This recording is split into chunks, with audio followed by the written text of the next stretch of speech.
Ang guys, oh. Kaya pa mapupungusa, pati paano? Bagong harvest, guys. Ang ganda ka. Pare Michael, oh. Kompleto.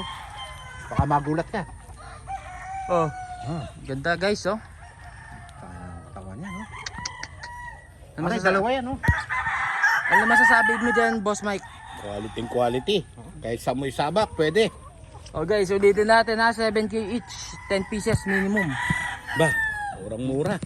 Tignan mo naman. Tingnan naman. Ang ganda. Hindi ko nakita kanina yun. Oo, maganda. Mas maganda ito dun sa ano. Oh, guys. Lahat naman ng bulik mo ngayon. 7K each. 10 pieces minimum. Apong Suseng, ano masasabi mo Mura dyan? yun, pagka 7K, dapat 8K. Ano Para sa mga bata. Ano masasabi mo dito sa... Pogi. Quality. Yan, approve kay Apong Suseng yan. Ayan, guys, oh. 101% panalo. Pakita natin yung kapatid, no?